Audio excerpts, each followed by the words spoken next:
আজি আমি আৰম্ভ কৰিম দুটা চলকত ৰৈখিক সমীকৰণ। দুটা চলকত ৰৈখিক সমীকৰণ হ'ল ৰৈখিক সমীকৰণৰ সাধাৰণ ফৰ্ম হ'ল ax plus by plus c equal to 0। দুটা চলকত ৰৈখিক সমীকৰণ অৰ্থাৎ এটা সমীকৰণত দুটা চলক থাকিব লাগিব, x এটা চলক y এটা চলক, গতিকে এই সমীকৰণটোত দুটা চলক আছে।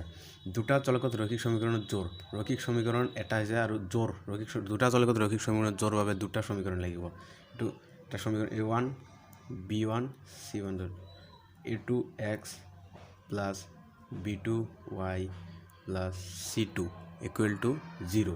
গতিকে এই দুটা হ'ল ৰৈখিক সমীকৰণ জোৰ। দুটাকৈ চলক আছে, দুটা চলকত থকা ৰৈখিক সমীকৰণ জোৰ আৰু দুটা সমীকৰণ থকাৰ এইটো এটা জোৰ, ৰৈখিক সমীকৰণ জোৰ। এতিয়া আমি অনুশীলনী 3.1 লৈ যাওঁ। 3.1 নম্বৰ 1 প্ৰশ্ন দিয়া আছে যে ৰহিমে জীয়েকক ক'লে 7 বছৰ আগতে মোৰ বয়স তোমাৰ তেতিয়াৰ বয়সৰ 7 গুণ আছিল, আকৌ আজিৰ পৰা 3 বছৰ পিছত তুমি যিমান ডাঙৰ হ'বা মই তাৰ 3 গুণ হ'ম। এই পৰিস্থিতিটোক বীজীয়ভাৱে আৰু জ্যামিতিকভাৱে প্ৰদৰ্শন কৰা। গতিকে ধৰক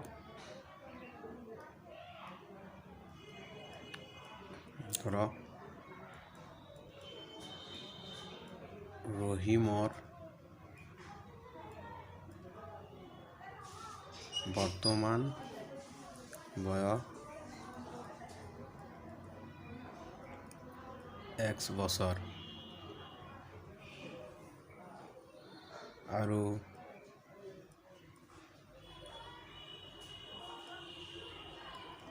তেওঁৰ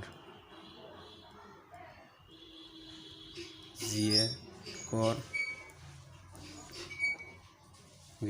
বয়স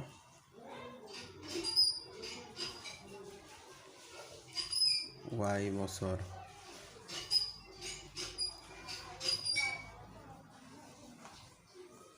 প্ৰশ্নমতে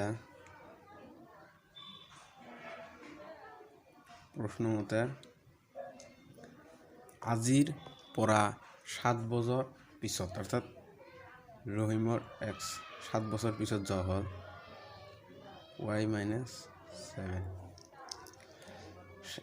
x minus 7 equal y minus 7 আৰু 7 বছৰ পিছত যোৱা হ'ল আৰু তেতিয়া ৰহিমৰ বয়স তেওঁৰ জীয়েকৰ বয়সতকৈ 7 গুণ আছিল, গতিকে ইয়াত 7ৰে পূৰণ কৰি দিওঁ। এতিয়া x minus 7y minus 49 x minus plus আছে ইফালে গৈ মাইনাছ হ'ল minus 7y minus 7 49টো মাইনাছ হৈছে ইফালে গৈ প্লাছ হ'ল equal to 0। x minus 7y plus 42 equal to 0। এইটো ইকুৱেশ্যন নম্বৰ 1 ধৰিলোঁ। আকৌ দ্বিতীয়তে কৈছে যে আজিৰ পৰা 3 বছৰ পিছত অৰ্থাৎ x plus 3 y plus 3 বছৰ পিছত ৰহিমৰ বয়স তেওঁৰ জীয়েকৰ বয়সতকৈ 3 গুণ হ'ব। গতিকে 3ৰে আমি পূৰণ কৰি দিওঁ। x plus 3y plus 9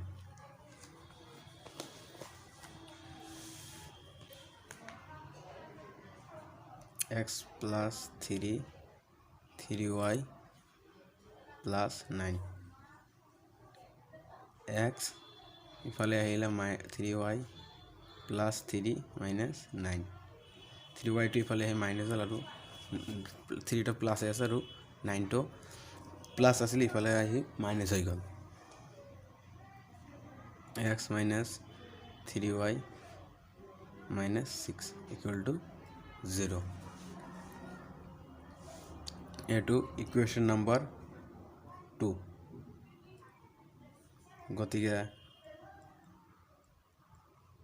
আমাক বীজীয়ভাৱে প্ৰদৰ্শন কৰা হৈ গ'ল, অৰ্থাৎ 1 আৰু 2 সমীকৰণেই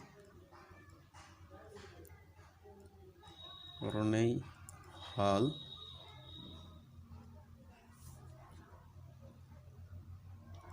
বীজীয় প্ৰদৰ্শন।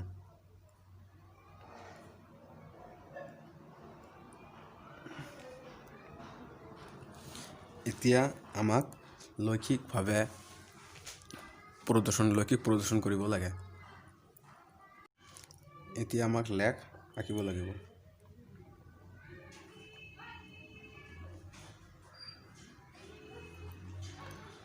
1 নম্বৰ সমীকৰণটোত লওঁ। 1 নম্বৰ সমীকৰণটো আছিলে x minus 7y plus 42 is equal to 0. x minus 7y plus 42 is equal to 0. ইয়াত যিকোনো x বা y এফালত ল'ব লাগিব। x টোক মই ইয়াত ৰাখিলোঁ আৰু y টো 7y minus 42.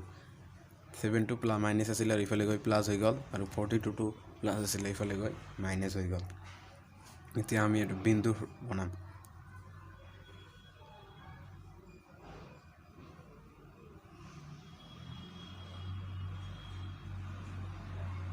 দুটা বিন্দু ল'ম।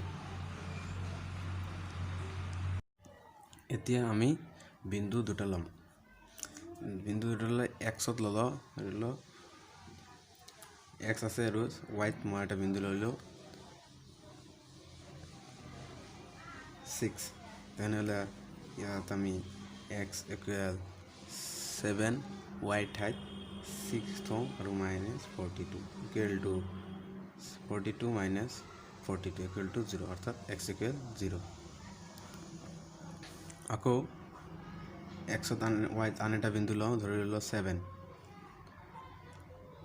এক্স ইকুৱেল 7 ইনটু 7 মাইনাছ 42 আৰু ৱাই ঠাইত মই 7 ধৰি লৈছোঁ।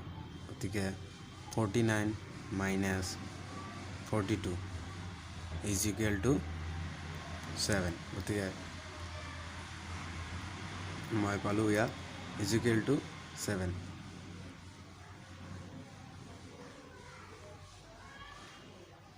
এতিয়া আমি দ্বিতীয়টো সমীকৰণৰ বাবে ল'ম।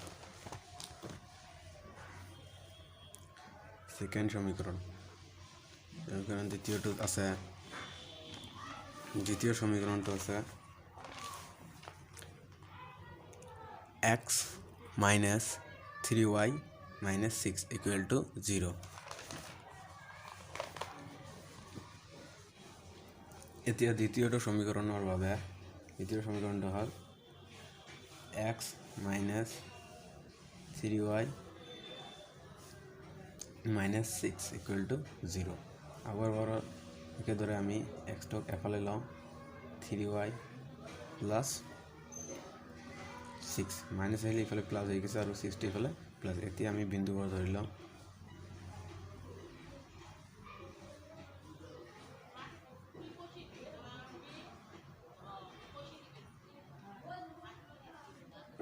আমি y ধৰিলোঁ -1। তেনেহ'লে x equal 3 into -1 plus 6 equal to -3 plus 6 equal 3. আকৌ y -2 ল'লোঁ। তেনেহ'লে x equal 3 into -2 plus 6 equal -6 plus 6 into पर 0 होता है और यहाँ पर x यात 3 হয়। গতিকে আমি বিন্দুবোৰ পালোঁ। এতিয়া আমাক লেখ আঁকিব লাগে। এই সমীকৰণ দুটা বিন্দু পালোঁ, 2 নং সমীকৰণৰ আৰু 1 নং সমীকৰণৰ লেখ পাইছোঁ। এনেকৈ বিন্দুবোৰ উলিওৱা হয় আৰু এই বিন্দুবোৰেদি লেখ বনোৱা হয়। এতিয়া আমি লেখটো আঁকি ল'লোঁ। ইয়াত লেখটো 1 ওপৰফালে 2 3 4 5 6 7 8 9 আৰু ইফালে 1 2 3 4 5 6 7 8 আৰু এইটো হৈছে y এক্সিস y অক্ষ আৰু এইটো হৈছে x অক্ষ আৰু এইটো y ড্যাশ x ড্যাশ আৰু y তলফালে হয় -1 -2 -3 আৰু x ৰ ইফালে হয় -1 -2 -3 -4 মাইনাস ইফালে মাইনাস আৰু ইফালে প্লাস গতিকে আমি বিন্দুবোৰ এতিয়া বহাম প্ৰথমে আমাৰ 1 নং সমীকৰণৰ লেখ 1 নং সমীকৰণৰ বিন্দু আছে 0 6 টো এতিয়া আমি ইয়াত বহাম 0 0 ইয়াত আহি এইটো হৈছে 0 0 পৰা 6 হৈছে y ৰ মান তেনেহলে এইটো হৈছে y অক্ষৰ 6 এই ইয়াত বিন্দুটো গল এতিয়া দ্বিতীয়তে আমাৰ আছে x7 আৰু y7 এতিয়া আমি দ্বিতীয় বিন্দুটো বহাম x7 আৰু y ইয়ালৈ y আহি গল y7 আহি গল তেনেহলে x টো 7 লৈ ওপৰলৈ যাব গৈ এই বিন্দুলৈ পাব 7 তেনেহলে আমি দুটা বিন্দু পালো এতিয়া আমি লেখ 2 লেখৰ বাবে এই বিন্দুবোৰ ইয়াত বহাম এই x হৈছে 3 তেনেহলে x3 আৰু y -1 তেনেহলে x3 y -1 হল তল পিনে তেনেহলে মাইনাস ইয়ালৈ -1 গল এই বিন্দু এটা হলো এতিয়া আন এটা বিন্দু আছে 0 -2 তেনেহলে 0 হৈছে ইয়াত হৈছে 0 আৰু y হৈছে -2 তেনেহলে y তলফালে আহিব আৰু -2 ইয়াত তেনেহলে আমি বিন্দু পালো তেনেহলে এই বিন্দু দুটা হৈছে 1 নং সমীকৰণৰ গতিকে এই দুই বিন্দু দুটা আমি লগ লগাই দিম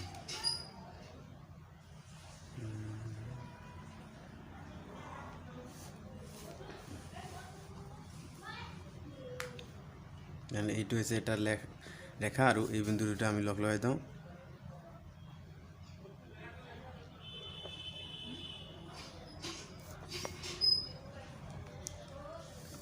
তেনেহলে আমি দুটা ৰেখা পালো এটা লেখত দুটা ৰেখা পালো এই ৰেখা এটো হৈছে 1 নং সমীকৰণৰ লেখা আৰু এটো হৈছে 2 নং সমীকৰণৰ লেখা গতিকে এই ৰেখা দুটাই হৈছে পৰিস্থিতিটোৰ জ্যামিতিক প্ৰদৰ্শন